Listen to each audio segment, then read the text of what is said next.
Hi guys, Metal Maniac back again. This is gonna be my second to last video for today. I'll upload one more after this. Um, anyway, in this video I'm gonna be reviewing Iron Maiden's, I think, 8th studio album. Uh,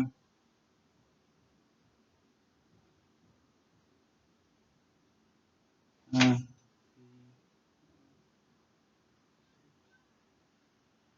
7th? I think it's their 7th. Yeah, it's their 7th. I'm pretty sure.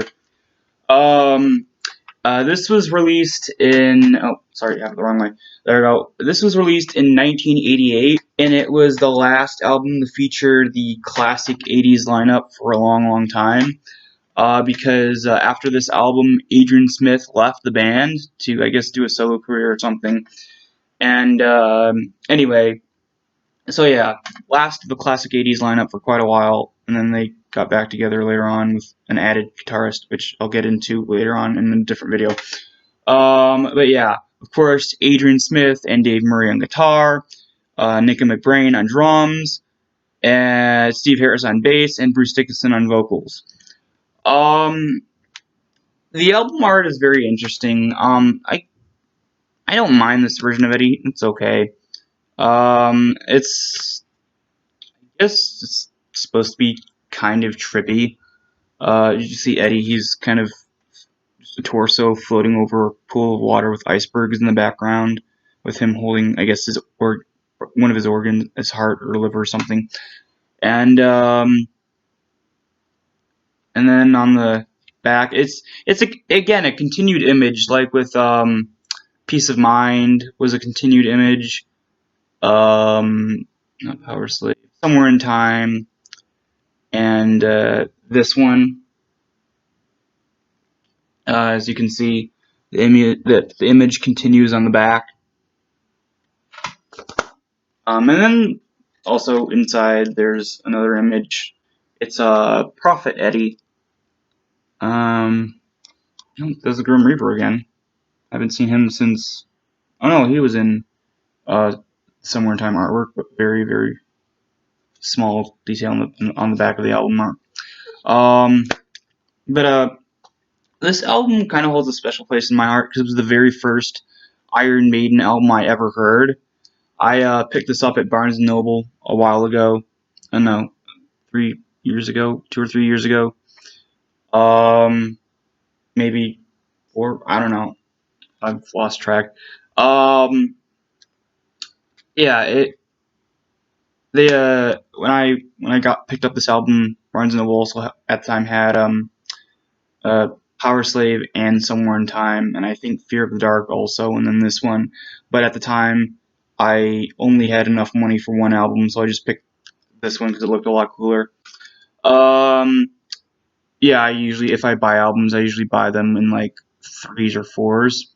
But at the time, I didn't have enough money, so I just picked one. It was this one.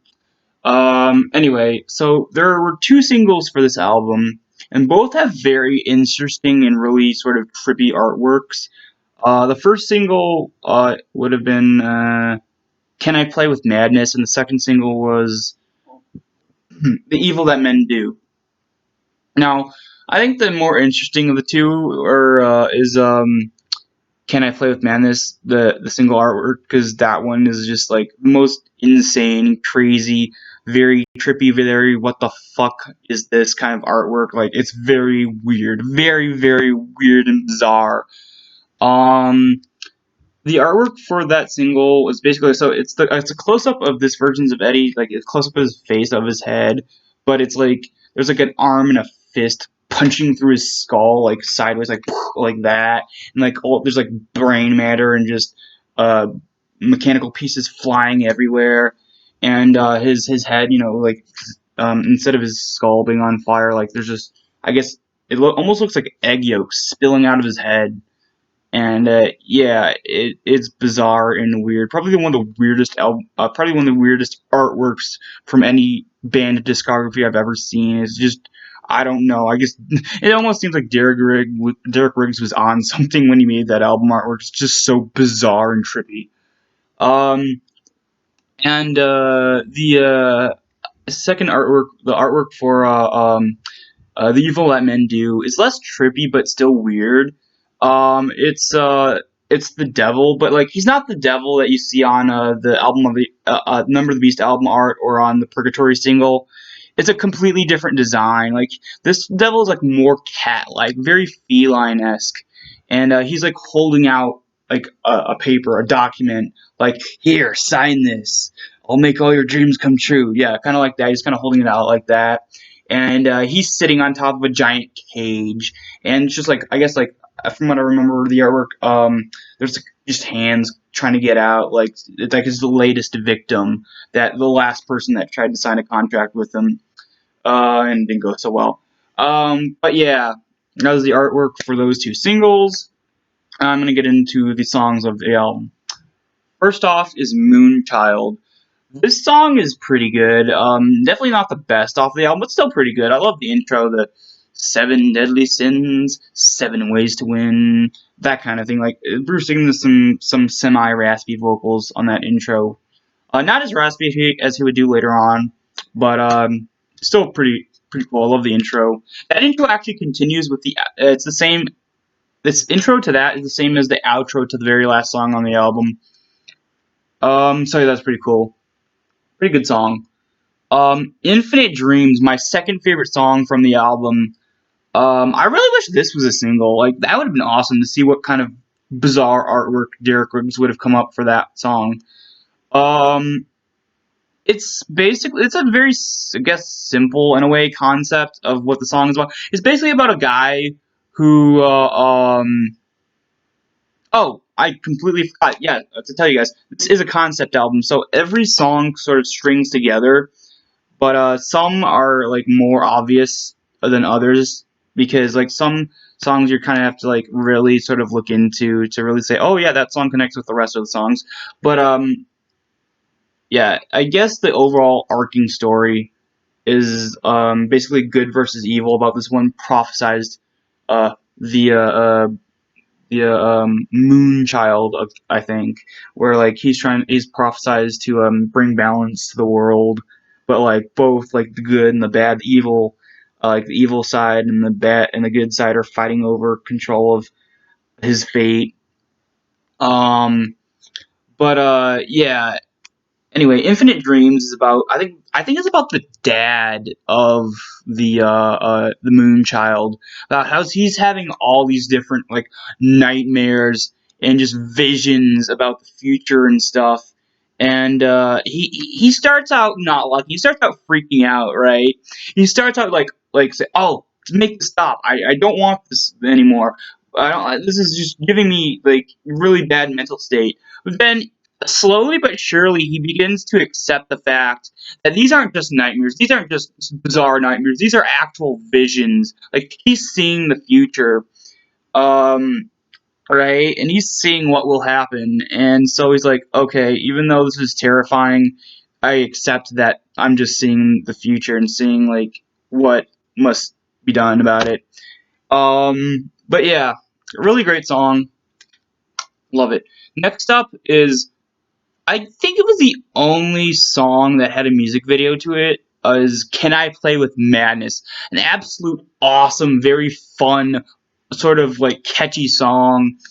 In the music video, it was the last like piece of media that one of the Monty Python people uh was in before he died, like I guess a year later. I can't remember his name, but I think he wasn't the director. I think it was one of the actors or maybe the writer. I don't know, but he was like a big part of the Monty Python movies. But he was in that, and then he died shortly after due to some. I guess he had cancer or something. But yeah, Can I Play with Madness is very very cool. Very sort of like fun song. It's not like super serious like majority of the songs on the album. It's just like a really fun song to put on, like especially like if you're like having a party at your house and you want to put on a really fun, catchy song, this is a song to put on. Um, but yeah, very fun song. I love it. The premise for this one, I guess, honestly, I don't know exactly. I'm kind of confused because I don't know if the main person in the song is supposed to be. the dad of the Moonchild or the Moonchild himself later on in his life. I don't know. That part's confusing, but I love the song. The next up is The Evil That Men Do. I honestly don't know what's going on in this section of the story of the entire album. It's confusing, but it's a fun song. I really like it. I think it's the only song besides "Can I Play with Madness" that was played at the Legacy of the Beast tour that I went to. Let's see. Seventh Son of a Seventh Son, the title track. This is the epic of the album, and it's not even at the end of the album or near the end. It's in the middle. Um, this song is, I think, I'd say it's almost as good as "Rhyme of the Ancient Mariner" from Power Slave. It's really, really good. I love it. Very epic. It's a longer song. I can't remember how long of a song it is. I don't think there's yeah, there aren't any timestamps on this one. There were timestamps on Somewhere in Time, but not Seventh Son for some reason. But yeah, it's a great epic song. I love it. It's basically just about all of it's just basically the Moonchild is about to be born, the prophesized one. Um, and good and evil are both fighting for control about which side gets to first influence the Moonchild. Let's see. The Prophecy. This is another song that's about the Moonchild. This is later in his life when he's still very young. I think he's a young kid or teen at this point, preteen or something.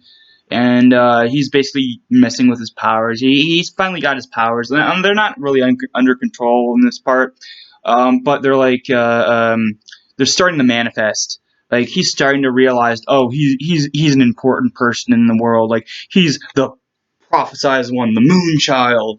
You know, um, yeah. The Clairvoyant, I think, is the worst song off the album. It's not like the story of it. The story section of this song is really good, but the song itself is kind of boring. The story of the song is basically the Moonchild, the prophesized one, is finally getting his powers under control. But at this point, he's starting to see visions like his father did, and like he's starting to freak out. But he's trying to warn people of danger that's about to happen, but no one believes him. Everyone thinks he's insane. But then of course the catastrophe does happen, and he's like, "Well, I told you so, but you guys didn't listen, so now you're dead." And I feel really bad, but life.